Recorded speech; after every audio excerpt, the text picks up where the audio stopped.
Hello good morning दोस्तों। तो आपका स्वागत है हमारे YouTube channel M S classes Munna sir. Munna sir M S classes channel पे आपका बहुत तहे दिल से स्वागत है। आज हम लोग क्लास 9th केमिस्ट्री यानी रसायन शास्त्र पढ़ेंगे और उसका चैप्टर 1 रसायन शास्त्र केमिस्ट्री। मतलब कि ये जो क्लास 9th का केमिस्ट्री जो है ना एकदम बेसिक है। जैसे घर बनाने के लिए एक पिलर की ज़रूरत पड़ती है ना, पिलर पिलर अगर वो पिलर ना हो घर में तो क्या होगा, आप अधिक ऊंचाई तक बिल्डिंग को नहीं ले जा सकते हो। ठीक वैसे ही क्लास 9 का जो केमिस्ट्री है ये एक बेसिक है। इस बेसिक को अगर आप नहीं जानते हो तो 10th में आपको बहुत कठिनाई होगी, बहुत ज़्यादा कठिनाई। पहले बता दे रहा हूँ, भविष्यवाणी कर रहा हूँ आपको। तो इसलिए 9th का जो केमिस्ट्री है उसका एक एक चैप्टर मैंने सोचा कि भाई अपने यूट्यूब चैनल पर तो लाना जरूरी है, बच्चों को पढ़ाना भी ज़रूरी है। तो प्लीज़ आप अपना पेन पेंसिल लेके बैठ जाइए और जो पढ़ा रहा हूँ उसको केवल सुनिए। जिस तरह से पंडित जी कथा सुनाते हैं और हम लोग सुनते हैं और उसको याद हो जाता है, ठीक वैसे ही मैं इस वीडियो में आपको कथा सुनाऊंगा। कौन सा कथा? हमारे परिवेश के पदार्थ, यानी हमारे परिवेश मतलब होता है चारों तरफ आसपास, तो हमारे आसपास के पदार्थ, यही चैप्टर हम लोग पढ़ेंगे। ध्यान से सुनिएगा। क्या है? हमारे चारों तरफ अनेक प्रकार की चीजें पाई जाती हैं। बात तो सही है, आप जहां बैठे हैं वहां पे बहुत सारा चीज होगा। आप देखिए जहां बैठे हैं अनेक प्रकार की चीजें पाई जाती हैं जिन्हें हम देखते हैं, एकदम देखते हैं या अनुभव करते हैं। उदाहरण के लिए अपने सामने रखी पुस्तक को हम देख सकते हैं। बात सही है, जिस पुस्तक को मैं पढ़ रहा हूं उस पुस्तक को मैं भी देख रहा हूं और आप भी देख सकते हैं। यह पुस्तक कुछ स्थान घेरे रहती है, मतलब ये पुस्तक जो है ये कुछ स्थान घेरे रहती है, मतलब कुछ स्थान छेकती है। अरे आप ही जहाँ बैठे हैं उतना तो स्थान जरूर छेके हैं। आप एक टेम्पू में बैठने जाइएगा तो अगर मान लीजिए कि 4 लोग बैठा है, 5वां को बैठाइएगा तो स्थान है ही नहीं, तो बैठेगा कहाँ? कोई एक आदमी को थोड़ा आगे पीछे करना पड़ेगा, अच्छा, और नहीं तो एक आदमी को खड़ा होकर जाना पड़ेगा। यही होता है। तो कहता है कि पुस्तक कुछ स्थान घेरे रहती है, मतलब पुस्तक को जहां भी आप रखिएगा तो स्थान छेकेगी। बात सही है। पुस्तक द्वारा अधिकृत स्थान, मतलब पुस्तक के द्वारा छेका हुआ स्थान जो है इसका आयतन कहलाता है। पुस्तक के द्वारा अधिकृत स्थान इसका आयतन कहलाता है। पुस्तक को ऊपर उठाने में हमें कुछ बल लगाना पड़ता है। पुस्तक अगर पतला हो तो बल हल्का लगाना पड़ता है। अगर रामायण का बुक हो ज़्यादा मोटा, रामायण कुछ ज़्यादा ही मोटा होता है ना, वो तो ग्रंथ ही है। रामायण को जब आप उठाइएगा ना थोड़ा अधिक बल लगाना पड़ता है। बड़ा वाला रामायण, सबसे बड़ा जो 1000-1200 में मिलता है, उसको हम कह रहे हैं। तब पुस्तक द्वारा अधिकृत स्थान इसका आयतन कहलाता है। अब पुस्तक को ऊपर उठाने में कुछ बल लगाना पड़ता है। अतः पुस्तक का अपना कुछ द्रव्यमान भी होता है, मतलब पुस्तक का कुछ अपना द्रव्यमान होता है। क्या होता है जी? द्रव्यमान होता है। हम अपने चारों ओर फैले वायु को नहीं देख सकते। एकदम बात सही है, फैले वायु को नहीं देख सकते। कोई नहीं देखा है। हवा को कोई देखा है क्या? नहीं देखा है। किंतु वायु का स्पष्ट अनुभव हमें हर क्षण होता है। एकदम बात सही है। आप हवा को देख नहीं सकते हैं लेकिन हवा को अनुभव कर सकते हैं, हर क्षण कर सकते हैं। जहाँ रहिएगा थोड़ा सा हवा बह रहा है तो वाह कितना बढ़िया हवा लग रहा है। घर में बॉयल हो रहे हैं लेकिन अगर थोड़ा गांव चले गए हैं, गांव जाने के बाद आम के पेड़ के नीचे खटिया बिछा के सो जाइए, एकदम हवा का अनुभव ज़बरदस्त होगा। अच्छा, वायु का स्पष्ट अनुभव हमें हर क्षण होता है। यदि एक रिक्त बैलून, मतलब खाली बैलून ले लीजिए, खालू मतलब रिक्त बैलून को तौल कर उसका वजन लें, मतलब खाली बैलून को तौल कर उसका वजन ले लीजिए, फिर उसमें वायु भरकर, वायु मतलब हवा भरकर, क्या भरकर? हवा भरकर उसका वजन ले तो पता चलता है कि हवा में भार भी होता है। अब पता चलता है कि हवा में क्या होता है? भार भी होता है। इसके अतिरिक्त, मतलब इसके अलावा बैलून के द्वारा घिरे स्थान के बराबर वायु का आयतन भी होता है। बैलून जितना बड़ा होगा, जितना बड़ा आकार उसका होगा और जितना वो स्थान घेरेगा, समझ लीजिए कि उस वायु का भी आयतन उतना ही होगा। पुस्तक एवं वायु जैसी चीजें पदार्थ के उदाहरण है। मतलब पुस्तक हो गया, ये वायु हो गया, ये सब क्या है? पदार्थ के उदाहरण है। तो अभी तक हमने यही पढ़ा कि पदार्थ का क्या होता है? आयतन होता है। जो स्थान छेकता है। पदार्थ में क्या होता है, द्रव्यमान होता है। हवा का भी बताया है कि हवा को हम देख नहीं सकते हैं लेकिन हवा को अनुभव कर सकते हैं। ये भी क्या है, एक प्रकार का पदार्थ ही है। उदाहरण में देखिए, उदाहरण क्या क्या है, लकड़ी, कपड़ा, कागज, बर्फ, स्टील, जल, तेल, ये सब क्या हैं, पदार्थ के उदाहरण हैं। आगे आइए,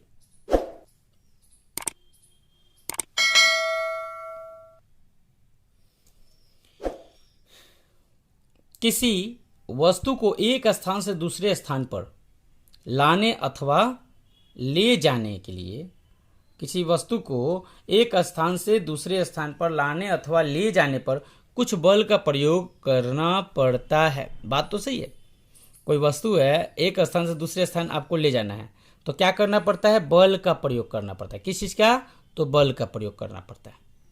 इससे ज्ञात होता है कि पदार्थ अवरोध भी उत्पन्न करता है। पदार्थ क्या उत्पन्न करता है, अवरोध।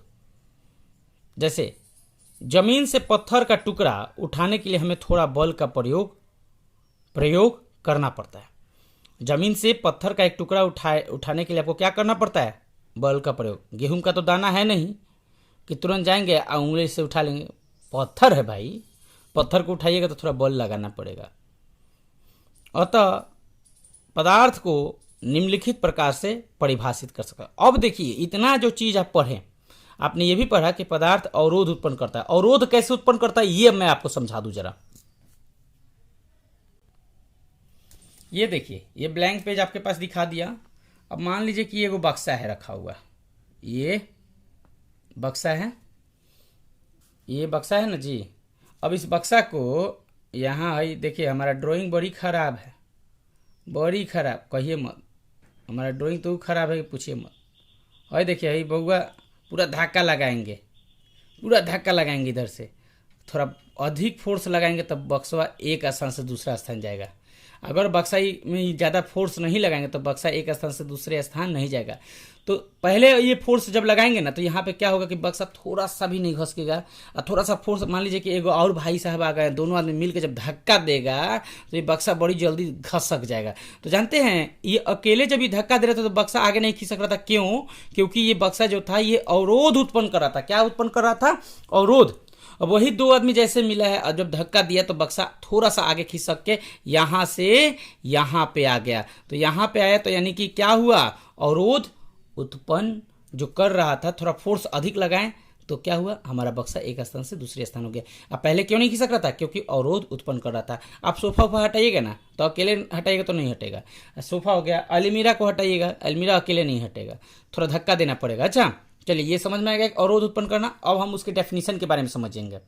देखिए परिभाषा क्या बता रहा है, पदार्थ का परिभाषा क्या है। कहता है कि कोई भी वस्तु जो कुछ स्थान घेरे, कोई भी वस्तु जो कुछ स्थान घेरे, जिसमें द्रव्यमान हो एवं आयतन हो और जो अवरोध उत्पन्न करे, जो अवरोध उत्पन्न करे, पदार्थ कहलाता है। मतलब यहाँ पे जितना भी चीज है ना, ये सब पदार्थ ही है। सब चीज स्थान छेके वो पदार्थ है। उसको उसमें द्रव्यमान हो, मतलब वजन हो थोड़ा बहुत, वो पदार्थ है। आयतन पदार्थ, अवरोध उत्पन्न कर रहा है पदार्थ। ये सब के सब क्या है, पदार्थ हैं। जैसे आपका मोबाइल पदार्थ है कि नहीं? पदार्थ है। मोबाइल को जहाँ रखते हैं वहाँ स्थान छेकता है, उसमें कुछ ना कुछ द्रव्यमान है। अच्छा, तो ये सब क्या है, पदार्थ है। आपका कॉपी पदार्थ है। आपके घर में जितना सामान है ना, ये सब के सब पदार्थ है। इंग्लिश में इसका डेफिनेशन भी है, आप छोटे क्लास में पढ़े होंगे, 4th 5th में, 6th में मिला होगा कि anything that has mass and occupy space. कोई भी चीज़ जिसमें मास हो और स्पेस ऑक्यूपाई करे, वो सब क्या कहलाता है, पदार्थ कहलाता है। तो ये हम लोग बचपन से पढ़ते हैं छोटा सा, लेकिन इसमें पदार्थ के बारे में बहुत डेप्थ तक पढ़ेंगे। अच्छा, अगला पॉइंट है द्रव्य क्या है, द्रव्य के बारे में पढ़ेंगे। अच्छा, अगला जो पॉइंट है द्रव्य के बारे में पढ़ेंगे। तो रेडी हो जाइए पढ़ने। ये देखिए, कहता है कि द्रव्य एक प्रकार का पदार्थ है जिसे किसी भी भौतिक प्रक्रिया की सहायता से पदार्थ के अन्य प्रकारों में विभक्त नहीं किया जा सकता है। मतलब कोई भी भौतिक प्रक्रिया, कोई भी फिजिकल प्रोसेस से आप उसको अन्य प्रकारों में विभक्त नहीं कर सकते हैं। उदाहरण के लिए अब उदाहरण से समझिएगा। कहता है कि चीनी एक द्रव्य है। चीनी क्या है? एक द्रव्य है। चीनी एक द्रव्य है। जल में विलीन चीनी को जल का सिर्फ वाष्पीकरण करके ही प्राप्त किया जा सकता है।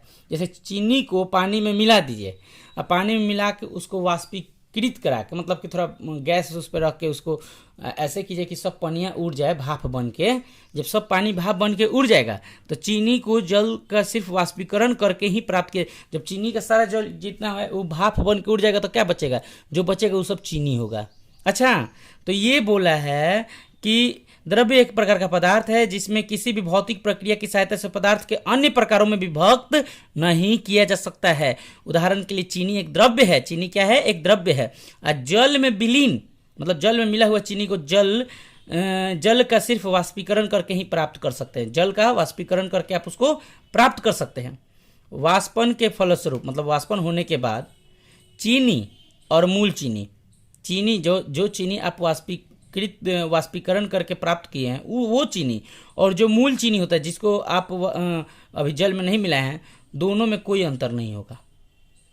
कोई अंतर नहीं। आप देखते हैं अरे वो क्या कहते हैं, हाँ, मकर संक्रांति में एक तो होता है तिलकुटवा। तिलकुट जो होता है एकदम वाइट कलर का, जिसमें तिल अधिक रहेगा तो बड़ी मजा आएगा खाने में।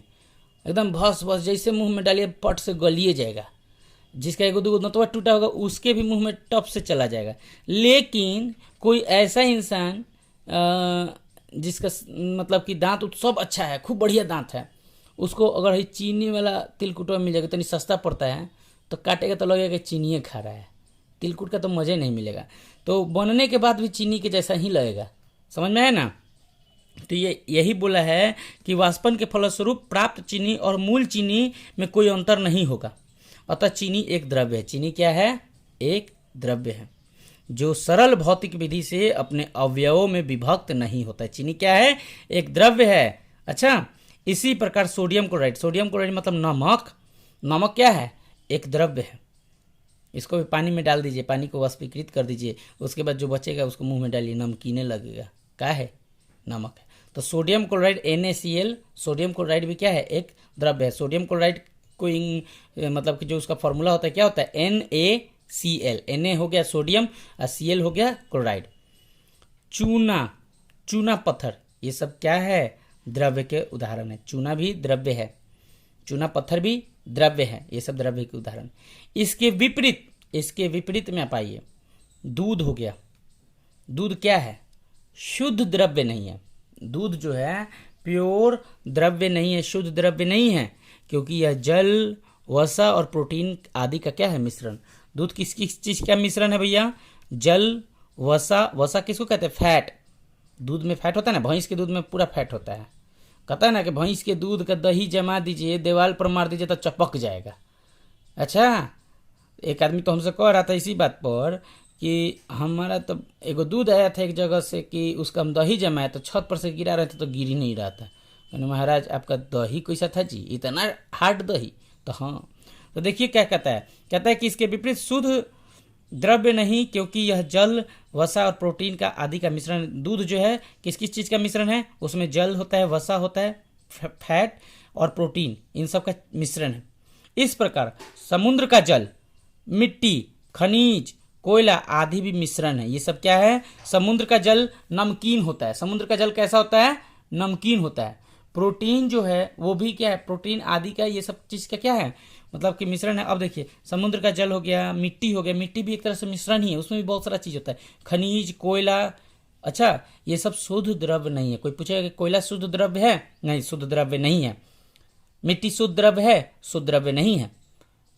समुद्र का जल शुद्ध द्रव्य है? नहीं है। दूध शुद्ध द्रव्य है? नहीं। चीनी शुद्ध द्रव्य है? हाँ है। तो ये हमारा द्रव्य क्या है, ये टॉपिक क्लियर हो गया। अगला जो है पदार्थ की भौतिक प्रकृति टॉपिक है, उस टॉपिक को भी हम लोग देख लेते हैं। तो टॉपिक है हमारा पदार्थ की भौतिक प्रकृति। जो पदार्थ होती है, पदार्थ किसे कहते हैं? तो जो स्थान छेदती है, मतलब स्थान घेरे, जिसमें द्रव्यमान हो एवं आयतन हो, और क्या, और अवरोध उत्पन्न करे। ये सब हम लोग डेफिनेशन पढ़े थे। अब हम उसकी भौतिक प्रकृति को जानेंगे, पदार्थ की भौतिक प्रकृति क्या होती है। तो देखिए पहला जो है टॉपिक कह रहा है कि पदार्थ कणों का बना होता है। तो ये जो बात है पदार्थ कणों का बना होता है, ये इसकी पदार्थ की भौतिक प्रकृति है, नेचर है, फिजिकल नेचर। समझ में है ना। हर एक आदमी का नेचर होता है, इंसान का भी नेचर होता है। कुछ आदमी का ऐसा नेचर होता है कि उसको हमेशा आदत बना रहता है किसी न किसी से पैसा लेने का और उसी पैसा से मौज मस्ती करने का। अगर आपसे पैसा ले लिया ना तो समझ लीजिए कि अब वो सोचेगा कि ये मेरा पैसा हो गया। ये नहीं चाहेगा कि आपका पैसा भी आपको, मतलब जिससे पैसा लिया है उसको रिटर्न भी करना है। वो सोच लेगा भाई ये तो मेरा पैसा है। तो वैसे ही कुछ पदार्थ की प्रकृति है, पदार्थ की नेचर है, उसे हम जानेंगे। पदार्थ की भौतिक प्रकृति। भौतिक प्रकृति पहला है कि भाई पदार्थ कणों का बना होता है। देखिए क्या कहता है, प्राचीन काल के दार्शनिकों, मतलब कि प्राचीन काल में जो दार्शनिक थे, उन लोगों का मत था कि पदार्थ लकड़ी की एक गुटिया की तरह अनवरत होता है। लकड़ी की एक गुटिया की तरह अनवरत होता है, मतलब बहुत सारा होता है। अच्छा, इसमें छोटे छोटे कण नहीं होते। मतलब शुरुआत के जो दार्शनिक थे वो उन्होंने सोचा कि भाई लकड़ी की गुटिया की तरह होता है और इसमें कोई छोटे छोटे कण नहीं होते हैं, किंतु पदार्थ अलग अलग छोटे छोटे कणों का बना होता है। लेकिन क्या, पदार्थ अलग अलग छोटे छोटे कणों का बना होता है। तो उन लोगों का मत क्या था भाई कि पदार्थ अलग अलग छोटे छोटे कणों का बना होता है। वो लोग मानते थे ये कि पदार्थ लकड़ी की एक गुटिया की तरह अनवरत होता है।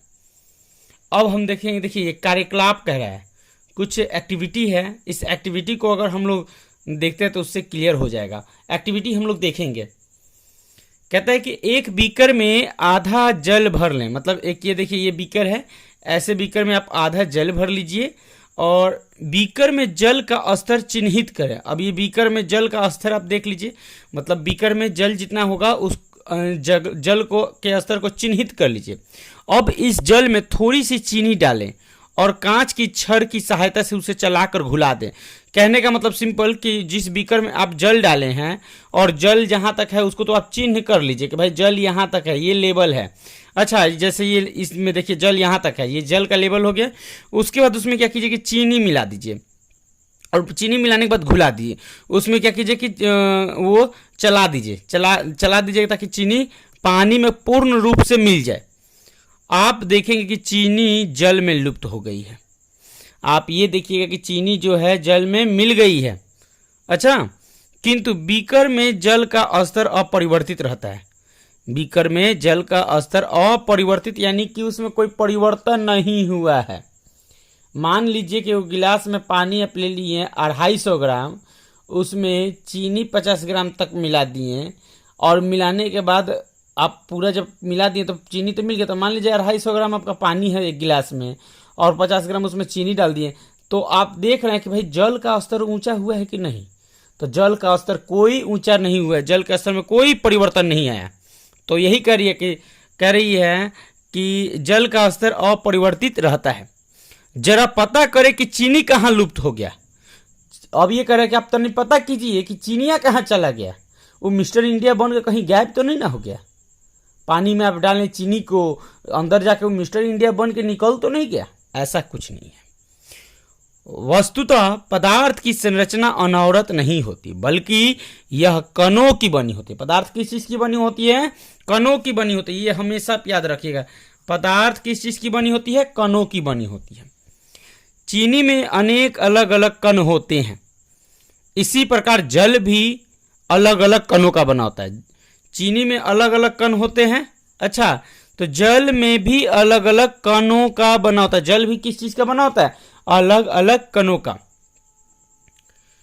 चीनी के कण जल के कणों के मध्य उपलब्ध रिक्त स्थानों में समा जाता है।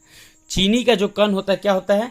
जल के कण है। जल के जहां 2 कण है, बीच में थोड़ा सा जगह है, उसी में चीनी का कण जाके अपना जगह बना लेता है।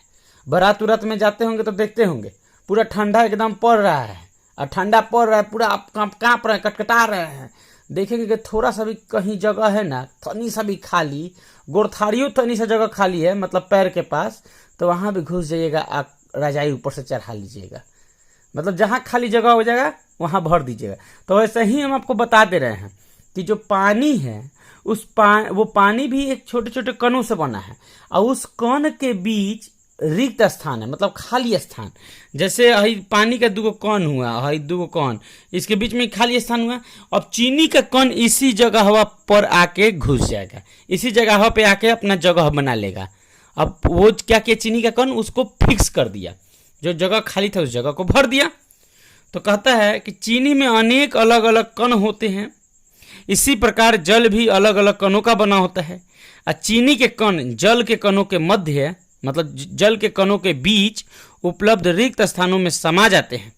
यही कारण है कि बीकर में जल का स्तर ऊपर नहीं उठ पाता है। अब समझ में आ गया, बीकर में जल का स्तर ऊपर क्यों नहीं उठा है? कभी नहीं उठेगा भाई।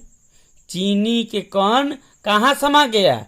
तो जल के कण के बीच में जो रिक्त स्थान है, जो खाली स्थान है, उस खाली स्थान में जाके चीनी का कण समा गया। उदाहरण हम आपको बताए हैं कि जल का ही दूगो कण है, इसके बीच में चीनी का कण आके अपना जगह बना लेता है। ओके, अब हम थोड़ा पेज को पलट दें।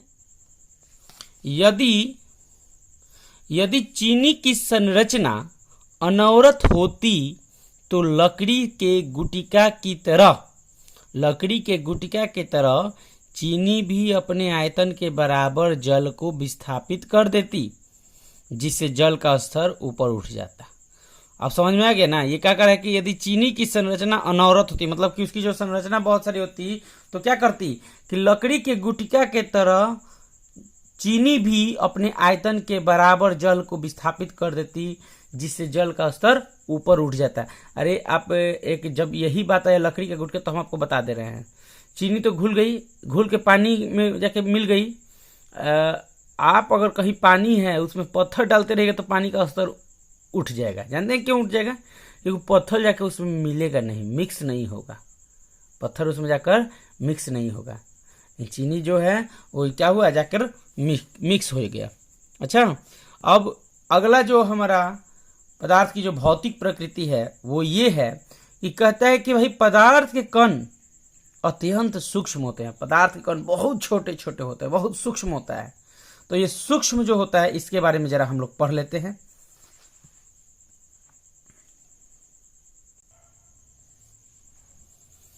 देखिए, दूसरा भौतिक प्रकृति जो है वो ये कह रहा है कि पदार्थ के कण अत्यंत सूक्ष्म होते हैं। पदार्थ के कण इतने सूक्ष्म होते हैं कि इसकी कल्पना भी नहीं की जा सकती। देखिए क्या कह रहा है कि भाई पदार्थ के कण इतने सूक्ष्म होते हैं कि आप इसकी कल्पना भी नहीं कर सकते हैं। अच्छा, इसे निम्नलिखित कार्यकलाप द्वारा आसानी से समझाया जा सकता है। देखिए फिर एक एक्टिविटी आ गया। देखिए एक्टिविटी समझने से एक फायदा क्या होता है ना, कि कॉन्सेप्ट पूरा क्लियर हो जाता है। तो इस एक्टिविटी को अब हम समझते हैं। कहता है कि प्रथम चरण, मतलब पहला स्टेप जो है, एक बीकर में 100 मिलीलीटर जल लेकर उसमें कॉपर सल्फेट के कुछ रवा को घुला ले। मतलब क्या घुला देना है? एक 100 मिलीलीटर जल ले लीजिए एक बीकर में। अच्छा, 100 मिलीलीटर जल लेने के बाद उसमें कॉपर सल्फेट थोड़ा सा, मतलब 4-5 दाना लेके डाल दीजिए। कॉपर सल्फेट, क्या डालिएगा? Copper sulphate. अच्छा, और उसको घुला दीजिए, उसमें मिला दीजिए। जब मिला दीजिएगा ना तो विलयन का रंग नीला होगा। विलयन मतलब कि जो सॉल्यूशन बनेगा उसका रंग कैसा हो जाएगा? नीला हो जाएगा। दूसरा चरण, मतलब सेकेंड स्टेप, देखिए क्या कहता है। प्रथम चरण से प्राप्त नीली विलयन में से 10 मिलीलीटर विलयन लेकर उसे दूसरे बीकर में रखें। मतलब कि 100 मिलीलीटर पहले जो जल में आप कॉपर सल्फेट का 2-4 दाना डाले हैं तो पूरा पनिया नीला रंग का हो गया। अब उसमें से क्या कीजिए कि ज़्यादा आपको नहीं निकालना है। दूसरे में से, उस विलयन में से 10 मिलीलीटर विलयन निकाल लीजिए। मतलब कि 100 मिलीलीटर पानी था, उसमें कॉपर सल्फेट डाल दिए तो पूरा पानी नीला हो गया। अब उसमें से 10 मिलीलीटर पानी निकाल कर फिर एक और दूसरे बीकर में 100 मिलीलीटर के बीकर में डाल दीजिए और उसको भी मिला दीजिए। अच्छा, फिर उसके बाद क्या कीजिए कि उसमें से भी, मतलब दूसरा जिस विलयन में मिलाए हैं, जिस दूसरे बीकर में से मिलाए, फिर उसमें से भी 10 मिलीलीटर निकालिए और तीसरे में डाल दीजिए। ऐसे करके द्वितीय चरण से प्राप्त विलयन में से 10 मिलीलीटर विलयन लेकर तीसरे बीकर में 100 मिलीलीटर में डाल दीजिए। ऐसे मतलब इस प्रक्रिया को 5 से 8 बीकर वाले जल के साथ करें। प्रयोग करने पर पता चलता है कि अंतिम विलयन का भी रंग नीला ही रहता है।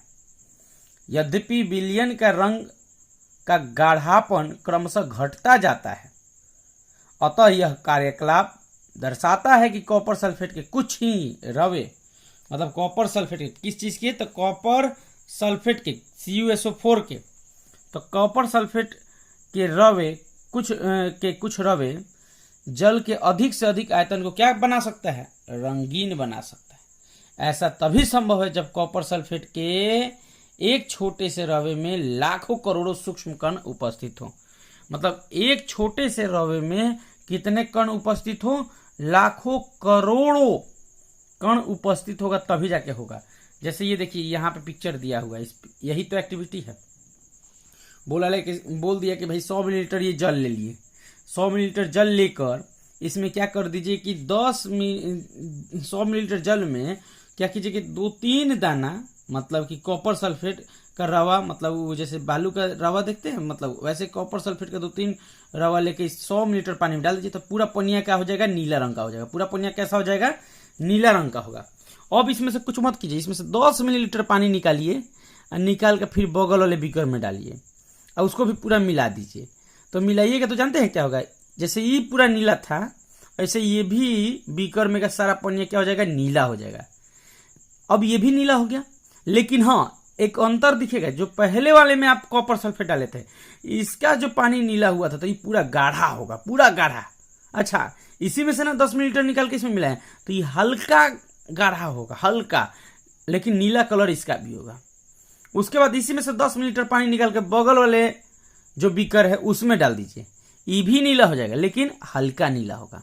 उसके बाद फिर इसमें से निकाल के इसमें ऐसे करके 5-6 बार, ये कितना है, 1 2 3 4 है ना, ऐसे 5-6 बार आप डालते जाइए। आप लास्ट तक देखिएगा कि सब बीकर का जो पानी है वो नीला रंग का है। बस अंतर यही दिखेगा कि सबका नीला रंग धीरे धीरे कम पड़ते गया। पहले वाला ज्यादा गाढ़ा, उसके बाद वाला उससे कम गाढ़ा, उसके बाद वाला उससे कम गाढ़ा, उसके बाद उससे कम गाढ़ा, मतलब ऐसे करके 5-6 या 5 से 8 बीकर के साथ ऐसा कीजिएगा तो सब ऐसे ही होगा। तो इससे ये पता चल गया कि भाई 2-3 हम कॉपर सल्फेट का रवा डालें और ये 2-3 रवा में इतना काम कर डाला, इतना काम कर डाला, तो समझ लीजिए कि कितना वो इम्पोर्टेंट है। तो यही कहता है कि भाई 2-3 रंग, कहता है कि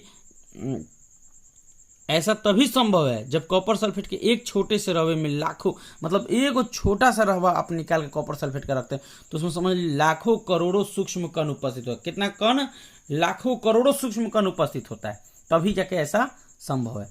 तो भाई दूसरा भौतिक प्रकृति जो था वो ये था कि पदार्थ के कण अत्यंत सूक्ष्म होते हैं। पदार्थ के कण कैसे होते हैं, सूक्ष्म होते हैं। ये दिख गया कि भाई इतना सूक्ष्म हो कि कई गो बीकर, मतलब कई गो पानी का डिब्बा जो था वो नीला हो गया, लेकिन वो उसका रंग घटा नहीं, मतलब कि रंग कम नहीं हुआ, नीला का नीला होते गया।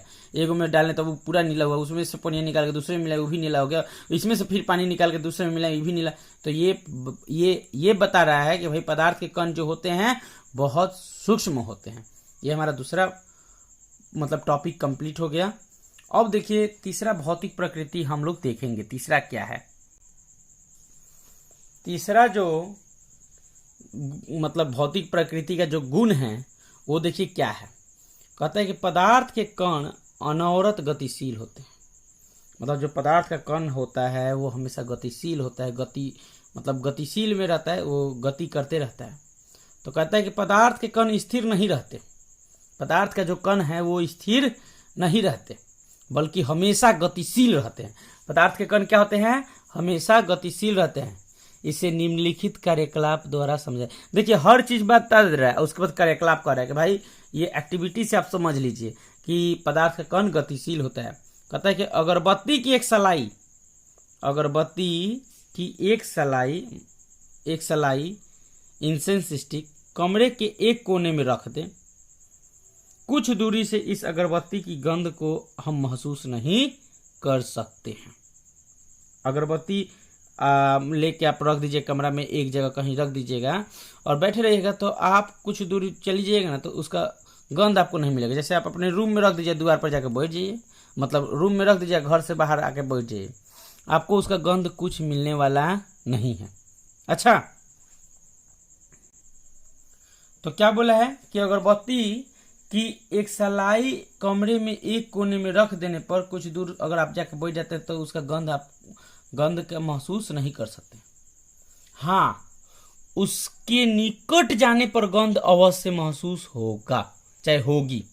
आप उस अगरबत्ती के नजदीक जाइए, जैसे आप अगरबत्ती खरीदते हैं क्या, हरि दर्शन, जब हरि दर्शन अगरबत्ती खरीदते तो महकते का क्या मस्त अगरबत्ती महक रहा है। चाहे जेड ब्लैक ले लीजिए, गजब का अगरबत्ती महक रहा है। अब एक माचिस की सहायता से अगरबत्ती को जलाइए। अब तो अगरबत्ती आप घर में जलाइएगा तो रोड पर से जो लोग जा रहे हैं वो भी महकते हुए जाएगा, अगरबत्ती को जब जला दीजिएगा तब। तो कह रहा है कि अब एक माचिस की सहायता से अगरबत्ती को जलाएं, इसकी गंध को आप दूरी से ही महसूस कर सकते हैं। अगरबत्ती को जब आप जला दीजिएगा तो आप दूर ही रहिएगा तो उसका महसूस आपको होने लगेगा। इसका कारण क्या है भाई? आखिर क्या बात है कि वही अगरबत्ती घर में बिना जलाए रखा हुआ था तो आपको नहीं महक रहा था, आप उसके नजदीक जाके महके तो महक आया, मतलब आपको सुगंध मिला। लेकिन वही जला देने के बाद आप एक कमरे में जलाए हैं तो पूरा घर आपका गमक उठा है उस अगरबत्ती से। क्या बात है, इसका कारण क्या है? तो अब सुनिएगा अच्छे से। इसका कारण यह है कि अगरबत्ती में उपस्थित इत्र, अगरबत्ती में क्या होता है भाई? इत्र होता है, परफ्यूम होता है। अगरबत्ती में क्या होता है? इत्र होता है, परफ्यूम होता है। अगरबत्ती में उपस्थित इत्र के कण, जो परफ्यूम का जो कण होता है, मतलब छोटे छोटे जो पार्टिकल्स होते हैं, वायु के कणों के साथ मिश्रित होकर पूरे कमरे में फैल जाते हैं। देखिए, जो आप जहाँ पे है वहाँ पे हवा उपस्थित है, ये आप मान लीजिए। अब जहाँ पे है वहाँ पे क्या है? वायु है। वायु का भी कण जो है, एक दो कण के बीच में खाली स्थान होता है। क्या होता है? एक दो कण के बीच में खाली स्थान होता है। तो जब आप अगरबत्ती को जला दीजिएगा और जला के चुपचाप छोड़ दीजिएगा तो जो अगरबत्ती जब जलेगा ना तो इसका जो सुगंध होगा उस हवा के कण से जाकर मिल जाएगा। हवा के कण से क्या होगा? मिल जाएगा। अब वायु के कण में जहाँ रिक्त स्थान होगा वहाँ पे जाकर बैठ जाएगा। और यानी कि वायु के कण और ये अगरबत्ती परफ्यूम का जो कण है, मतलब अगरबत्ती का जो इत्र का कण है, ये सब मिलकर क्या होगा? पूरे हवा में मिक्स हो जाएगा और उसके बाद वो पूरा फैल जाएगा, हर कमरे में पहुंच जाएगा। यदि इत्र के कण गतिशील नहीं होते तो अगरबत्ती के गंध दूर बैठे आप तक नहीं पहुंच पाती। देखिए, कंफर्म हो गया। जो एक्टिविटी यही था कि भाई पदार्थ के कण अनवरत गतिशील रहते हैं। पदार्थ के जो कण होते हैं हमेशा गतिशील होते हैं। तो अगर ये इत्र का जो कण है, जैसे अगरबत्ती को आप जलाएं तो ये क्या हुआ? तो उस अगरबत्ती का जो कण था, मतलब इत्र का जो कण था, वो गतिशील हो गया। गतिशील होने के कारण ही एक जगह अगरबत्ती आप जलाएं पूजा घर में, और उसके बाद उस पूजा घर से जो अगरबत्ती का मतलब उस इत्र का सुगंध जो है हवा के साथ मिलकर गतिशील होकर वो आपको कहाँ? बाहर बैठे हैं दरवाजे पे, वहां तक सुगंध आया। बगल वाले पड़ोसी वाले घर में चला गया, पड़ोसी वाला उधर चिकन बना रहा है, आपके अगरबत्ती का सुगंध ले रहा है, कह रहा है वाह कितना बढ़िया अगरबत्ती जलता है भाई, के जलैले बा, आ कौन कंपनी है? तो जेड ब्लैक। Z black. उसी में कोई उधर बगल में मंदिर में जल गया हरि दर्शन, बेचारे चिकन के महक भुला गए, अगरबत्ती के महक पे आ गए। तो ये चीज है। तो कह रहा है भाई कि कण वायु के कणों के साथ मिश्रित होकर पूरे कमरे में फैल जाते हैं। कौन कण? तो इत्र का कण, यानी परफ्यूम का कण। अगरबत्ती में परफ्यूम होता है, पता मतलब आप एकदम दिमाग में नोटे कर लीजिए कहीं। देखिए, कहता है कि पदार्थ को गर्म करने पर उसके कणों की गतिज ऊर्जा बढ़ जाती है। याद कर लीजिए, अगर कोई भी पदार्थ है उसको जब आप गर्म कीजिएगा ना तो उसका कण जो है उस कण का गतिज ऊर्जा बढ़ जाता है, जिससे कणों का वेग भी बढ़ जाता है। अतः ताप बढ़ने पर कणों के वेग में वृद्धि हो जाती है। याद रख लीजिए, कोई भी पूछे तो आप कह दीजिएगा कि ताप बढ़ने पर कणों के वेग में वृद्धि हो जाती है। ये हमारा 4th नंबर नेचर है, पदार्थ का जो फिजिकल नेचर है, जो भौतिक मतलब प्रकृति है। ये 4था नंबर है। इसको देख लीजिए क्या कहता है।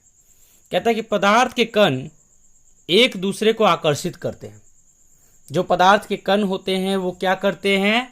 एक दूसरे को आकर्षित करते हैं, मतलब एक दूसरे को अपनी तरफ खींचते हैं, एक दूसरे को बंधे रखते हैं अपने साथ। जैसे कि होता नहीं है स्कूल वगैरह में कि भाई तू हमारा हाथ पकड़ा, तू हमारा हाथ एकदम, मतलब कि कुछ भी हो जाए हाथ छोड़ना नहीं है।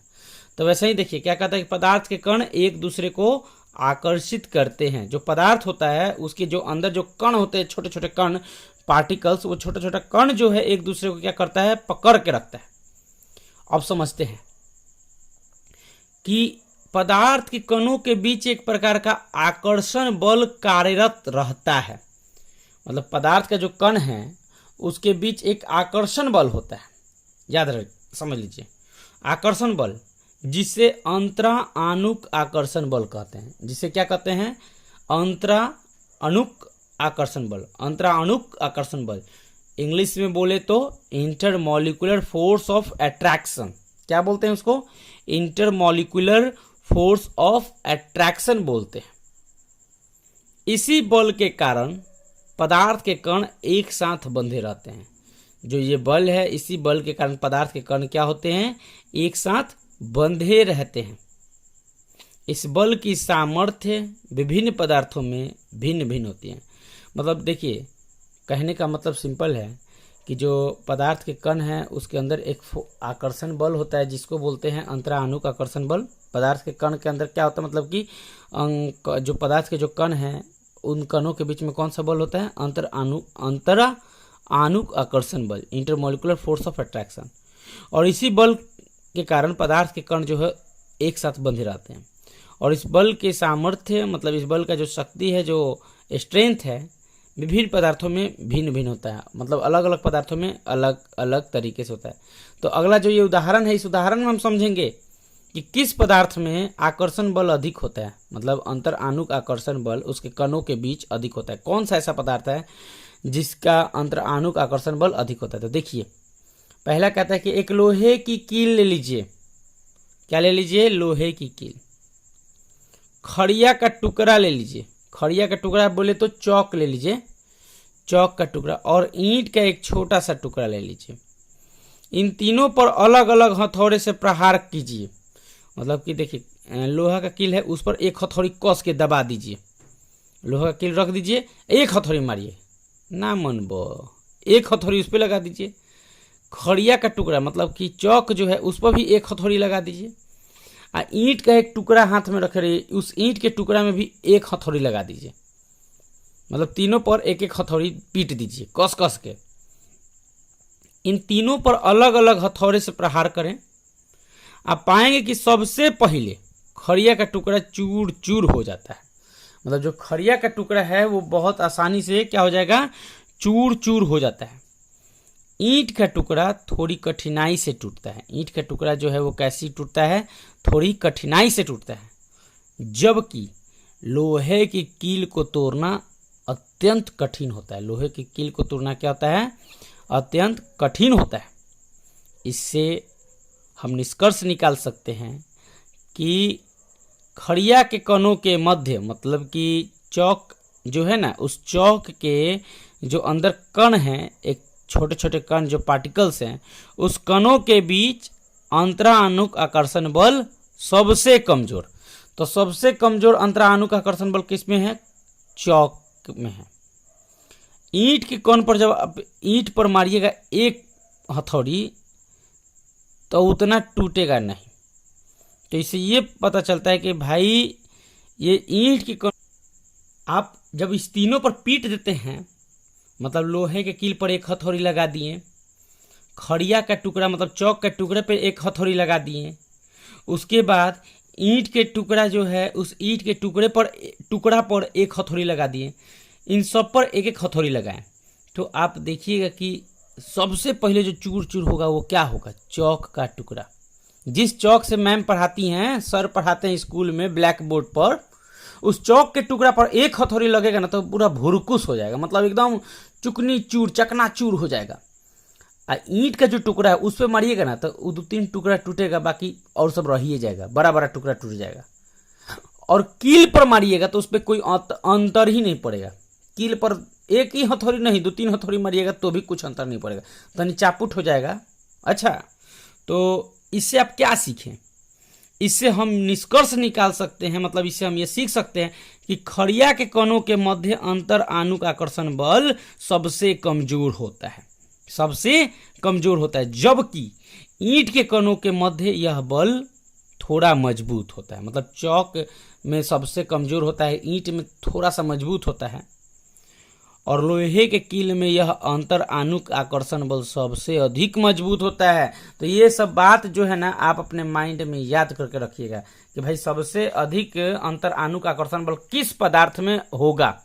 अब हम आपके सामने पानी का बोतल रख दें, पानी मतलब भरा हुआ है, एक मान लीजिए कि बैलून में पानी भर दिए और एक बगल में ईंट रख दिए, कहें कि भाई एक हथौड़ी मार दो बैलून पर और एक हथौड़ी मार दो ईंट पर, और हम आपसे पूछ रहे हैं कि भाई बताओ ईंट में भी कण है और वो बैलून में जो पानी भरे तो पानी का भी कण है, तो ये बताइए कि दोनों में से अंतर आणुक आकर्षण बल किसका सबसे अधिक मजबूत है, उस ईंट का कि बैलून में पानी भरा हुआ है उस बैलून में पानी भरा हुआ का। तो आप सीधे अगर बुर्बको लड़का होगा ना तो कहेगा देखिए सर ईंट का जो अंतर आणुक आकर्षण बल है ना वो मजबूत है। अब हम कहें कि ईंट ले लीजिए और लोहा ले लीजिए हाथ में, अब हम पूछेंगे बताइए दोनों में अंतर आणुक आकर्षण बल किसका अधिक है, लोहा का अधिक है, लोहा का अधिक है कि उसका वो क्या कहते हैं ईंट का। तो बोको लड़का होगा तो कहे कि सर लोहा का अंतर आणुक आकर्षण बल अधिक होगा ईंट के तुलना में। तो ये हम समझा दिए कि भाई ये जो बोला था कि पदार्थ के कण एक दूसरे को आकर्षित करते हैं। अच्छा अब देखिए पदार्थ के कण कैसे एक दूसरे को आकर्षित करते हैं। जैसे देखिए हाई एक पार्टिकल हो गया, हाई दूसरा पार्टिकल हो गया, तीसरा पार्टिकल, इस सब पार्टिकल जो है ना एक दूसरे को कस के पकड़े हुए हैं, तो इसका अंतर आणुक आकर्षण बल अधिक मजबूत है। ऐसे में देखिए एक हाई कण है और दूसरा कण यहाँ पे है, तीसरा कण यहाँ पे, चौथा कण यहाँ पे, पांचवा कण यहाँ, तो इसके बीच में खाली स्थान है, तो इसका अंतर आणुक आकर्षण बल कमजोर है। जैसे ईंट का अंतर आणुक आकर्षण बल सब एक दूसरे को पकड़े तो मजबूत हो गया। अच्छा चौक का जो टुकड़ा है इसका अंतर आणुक आकर्षण बल इतना गैपिंग में है तो ये क्या हो गया कमजोर हो गया। जो वो है क्या कहते हैं कि लोहा का कील वो पूरा सटे हुए, पूरा सटे हुए, इसका सब पार्टे सटा हुआ है, तो देखिए ये पूरा मजबूत है। ये हम एक छोटा सा चित्र बना के आपको दिखाए हैं इस वीडियो में। अगला जो टॉपिक है पदार्थ के कणों के बीच रिक्त स्थान होता है, ये टॉपिक पढ़ के हम यहीं पे वीडियो को स्टॉप करेंगे। क्या कहता है कि पदार्थ के कणों के बीच रिक्त स्थान होता है, पदार्थ के कणों के बीच क्या होता है रिक्त स्थान। तो देखिए पदार्थ के कणों के बीच रिक्त स्थान को अंतरा अनुक स्थान कहते हैं, मतलब इंटरमोलिकुलर स्पेस कहते हैं। तो पदार्थ के कण जो होते हैं उसके बीच में क्या होता है कुछ खाली जगह होता है, उस खाली जगह को बोलते हैं इंटरमोलिकुलर स्पेस कहते हैं। क्या कहते हैं इंटरमोलिकुलर स्पेस। अब देखिए हम देख चुके हैं कि चीनी को जल में मिलाने पर चीनी के कण लुप्त हो जाते हैं। चीनिया को कण जो जब आप जल में मिलाइएगा ना तो क्या होगा कि जल में चीनी का कण क्या हो जाएगा मिल जाएगा, पूरा अच्छे से मिल जाएगा, गायबे हो जाएगा। तो वस्तुतः चीनी के कण जल के कणों के बीच रिक्त स्थानों का समावेशित हो जाता है। मतलब जब आप जल में चीनी मिलाते हैं, एक चम्मच मान लीजिए एक गिलास जल है, एक गिलास जल में एक चम्मच चीनी डाल दिए तो एक चम्मच चीनी क्या हुआ उस जल में जाकर पूरा अच्छे से मिल गया, पूरे अच्छे से मिल गया। तो इससे यह निष्कर्ष निकल गया कि भाई जल और वो चीनी इन दोनों के कण में बीच जल में और उस चीनी का कण जो था उस दोनों में थोड़ा थोड़ा गैपिंग था। तो जल का कण जहाँ पे गैपिंग था ना वहाँ पे जाके चीनी अपना जगह धर लिया, तो जो खाली स्थान था वो क्या था इंटरमोलिकुलर स्पेस था, और वहाँ पे चीनी का कण जो है जाकर मतलब कि अपना जगह बना लिया। तो ये था, देखिए ये कण है, ये सब क्या है ये कण है, पदार्थ का कण है। देखिए बीच में खाली स्थान है, देखिए खाली स्थान, ये देखिए देख रहे हैं ये खाली स्थान में जब अब इसमें चीनी जब आएगा तो जहाँ जहाँ खाली स्थान है वहाँ वहाँ चीनी अपना कण भर देगा। जल का कण है, ये अंतरा आणुक आकर्षण बल और अंतरा आणुक स्थान, तो ये सब दिखा दिया। देखिए इंटरमोलिकुलर फोर्स जो है अट्रैक्शन, देखिए ये दो बल है, मतलब दो कण है, इस दोनों कण जो कण है एक दूसरे को खींच रहे तो ये बल हो गया, और इसके बीच में जो खाली जगह है ये स्थान हो गया। ये अंतरा आणुक आकर्षण बल यहाँ पे है, अंतरा आणुक स्थान ये है। ये समझ में आ गया। जैसे कहने का सिंपल एक देखिए दो कण हुआ ना, ये दो कण, अब इस दो कण के बीच में जगह खाली है तो ये अंतरा आणुक आकर्षण अंतरा आणुक स्थान हो गई, जगह हुआ जो खाली अंतरा आणुक स्थान हो गया। यही दो कण एक दूसरे को जो खींच रहा है अपने तरफ तो वो हो गया अंतरा आणुक आकर्षण बल। ये कण और नज़दीक होगा तो इसका बल भी मजबूत होगा, जितना नज़दीक होगा उतना ही कस के पकड़ेगा, जकड़ के पकड़ेगा, और जितना दूर रहेगा समझ लीजिए उनका इंटरमोलिकुलर फोर्स कमजोर होगा। इतना समझा दिए। अब हम इतने पे लेते हैं आपसे विदाई, फिर आएंगे अगले वीडियो में। Bye bye, good bye.